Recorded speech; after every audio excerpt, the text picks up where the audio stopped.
Hello बच्चों, कैसे हो आप सब लोग। आई होप आप सभी लोग अच्छे होंगे। तो आज structure of atom chapter number 2 class 11 का वीडियो है। नया वीडियो में लेके आया हूँ आप लोगों के लिए। ऑलरेडी मैं 3 वीडियो इसमें अपलोड कर चुका हूँ। तो जो लोग बच्चे नए हैं और उस वीडियो को देख रहे हैं तो आपसे रिक्वेस्ट करूंगा आप प्रीवियस लेक्चर को देखिए ताकि आपको ये लेक्चर समझ में आ जाए। ठीक है, तो चलिए बेटा बिना समय गवाए स्टार्ट करते हैं। ये सारी चीज़ें हम प्रीवियस लेक्चर में कवर कर चुके हैं, तो बिल्कुल नए टॉपिक पे आते हैं। ठीक है, तो ये है बच्चों हमारा नया टॉपिक इलेक्ट्रोमैग्नेटिक रेडिएशन। हम इसके बारे में डिस्कस कर चुके हैं, क्या होती है, कैसे वेव्स जनरेट होती हैं, वही हमारी क्या बेटा इलेक्ट्रोमैग्नेटिक रेडिएशन होती है। ठीक है, तो एक बार दोबारा से पढ़ लेते हैं इसको।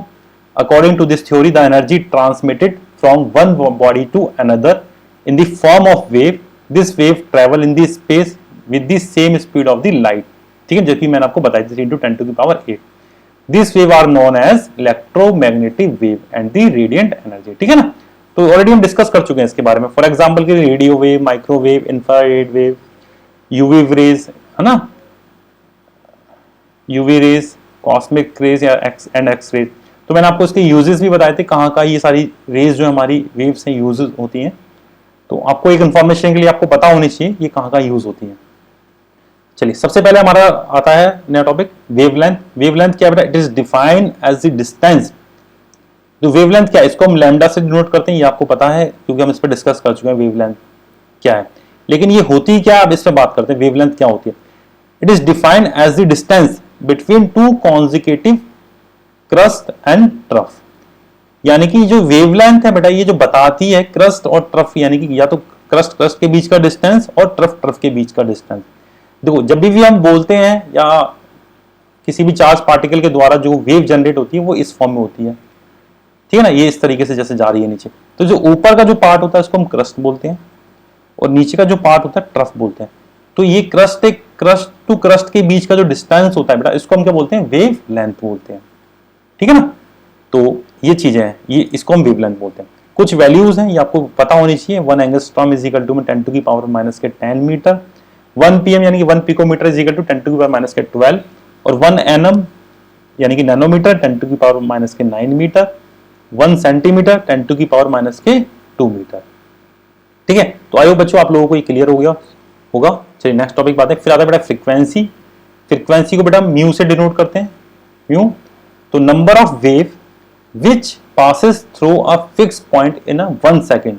इसकी यूनिट क्या होती है, हर्ट्ज होती है। यानी कि 1 सेकेंड में जितनी वेव्स निकल जाएंगी, यानी कि number of wave which passes through a fix point, यानी कि एक पॉइंट से नंबर ऑफ वेव जितनी मेरी निकल जाएंगी वो उसकी क्या होगी, फ्रीक्वेंसी होगी। ठीक है ना, यानी कि एक पॉइंट से पर्टिकुलरली, यानी कि अब मैं कह सकता हूं आपसे, आप इसको ऐसे समझिए कि आप इसको ऐसे समझिए, एक टर्मिनल से नंबर ऑफ प्लेन जितने निकल जाएंगे विद इन टाइम पीरियड, जो भी टाइम पीरियड होगा, वो उसकी क्या होगी, फ्रीक्वेंसी होगी। एक टर्मिनल से जितने भी प्लेन मेरे निकल जाएंगे 1 सेकेंड में, 1 मिनट में, वो क्या होगी बेटा, उसकी नंबर ऑफ प्लेन, वो क्या होगी बेटा, फ्रीक्वेंसी होगी। Number of plane which passes through a terminal, that is frequency. ठीक है ना, वो टाइम पीरियड डिफाइन करता है, 1 सेकेंड में निकाल लो आप, 1 घंटे में निकाल लो। ठीक है ना, वो उसकी फ्रीक्वेंसी कहलाएगी। चलिए, इसको बेटा किससे डिनोट करते हैं, म्यू से करते हैं। उसकी यूनिट क्या होती है, हर्ट्ज होती है। चलिए, अब आता है बेटा एम्पलीट्यूड। द मैक्सिमम हाइट और डेप्थ ऑफ ट्रफ और crust, that is called amplitude. यानी कि द मैक्सिमम हाइट और डेप्थ ऑफ ट्रफ और क्रस्ट। देखिए, ये जो वेव जनरेट होती है मैंने आपको बताया ये ट्रफ होता है, क्रस्ट होता है। तो उसकी जितनी जो मैक्सिमम हाइट होगी वो उसकी क्या कहलाएगी बेटा, देखो ये होता है ना बेटा प्रोपगेशन, यानी कि इसकी जो हाइट होगी ये क्या कहलाएगी बेटा, एम्पलीट्यूड। चलिए, फिर आता है बेटा वेव नंबर। इसको हम म्यू बार से डिनोट करते हैं। It is reciprocal of wavelength present in the 1 centimetre. जो म्यू बार होता है बेटा वेवलेंथ का रेसिप्रोकल होता है, यानी कि mu bar is equal to 1/λ, that is called wave number. ठीक है ना, 1/λ, ये 1 वाला आता है बेटा। ठीक है, चलिए फिर time period taken by a wave to pass through a 1 point. ठीक है ना, यानी कि time taken by wave to pass through 1 point, that is time period. ठीक है ना, तो टाइम इज इक्वल टू 1/में फ्रीक्वेंसी, जैसे कि फ्रीक्वेंसी होती है वही टाइम पीरियड होता है। ठीक है, स्पीड ऑफ लाइट। देखिए, जैसे कि अभी हमने एक फॉर्मूला ड्राइव करा था लास्ट वीडियो में क्या था बेटा, सी इज इक्वल टू क्या था बेटा, वो म्यू लैम्डा है ना, सी इज इक्वल टू में, ओए यार इसको सही करता हूँ, एक मिनट बच्चों, इरेज हो जाओ भाई, इरेज इरेज इरेज, हाँ, सी इज इक्वल टू बेटा क्या होता है, म्यू, सो लैम्डा म्यू, म्यू मेरा क्या बेटा वेवलेंथ है, और म्यू मेरी क्या है फ्रीक्वेंसी है, लैम्डा मेरा क्या है वेवलेंथ है, म्यू मेरी क्या है फ्रीक्वेंसी।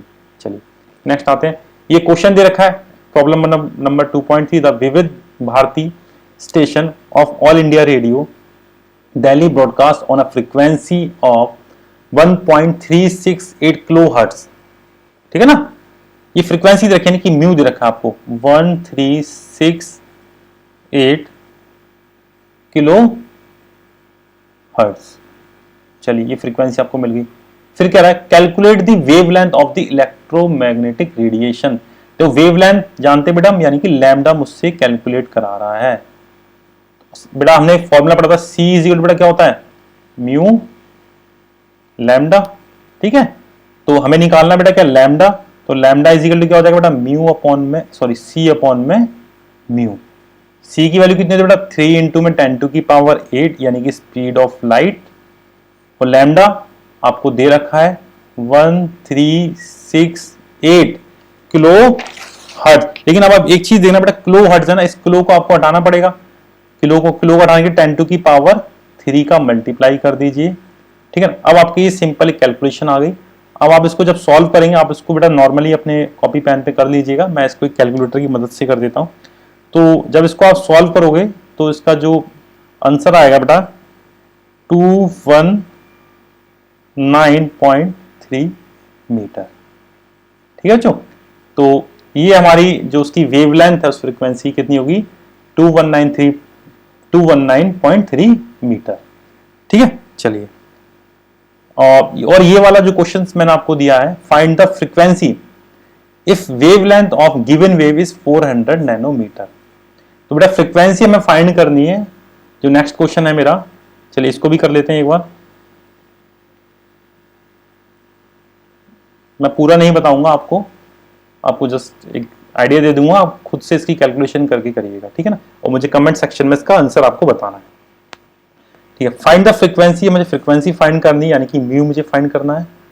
इफ वेवलेंथ दे रखी है बेटा मुझे, लैम्डा दे रखा है मुझे कितना बेटा 400 नैनोमीटर। देखिए मैंने आपको वैल्यूज दी थी, ये देखो नैनोमीटर के लिए बेटा क्या होता है 10 टू की पावर -9 का मल्टीप्लाई कर देते हैं, तो सेम आपको बेटा वो भी यही करना है। सी इज इक्वल टू बेटा फॉर्मूला क्या होता है आपका म्यू लैम्डा, और आपको निकालना है बेटा क्या है म्यू निकालना है, तो म्यू इज इक्वल टू बेटा कितना हो जाएगा सी अपॉन में लैम्डा। सी की वैल्यू आप जानते हो बेटा 3 इंटू में 10 टू की पावर 8, ठीक है, और 400 है नीचे वेवलेंथ, और आपको नैनोमीटर को हटाना है 10 टू की पावर -9 का मल्टीप्लाई कर दीजिए, आपका आंसर आ जाएगा। तो बच्चों कमेंट सेक्शन में आपको बताना है कि इसका फाइनल आंसर क्या आएगा, ये आपके लिए होमवर्क है, ठीक है। तो बच्चों आपको वीडियो पसंद आया है तो आपको लाइक सब्सक्राइब जरूर करिएगा, और अपने फ्रेंड्स को भी शेयर करिएगा जो लोग पढ़ रहे हैं 11th में, ठीक है ना, 12th में ही पढ़ रहे हैं, तो बेसिक इन्फॉर्मेशन उनके भी काम आएगी। चलिए थैंक यू बच्चों।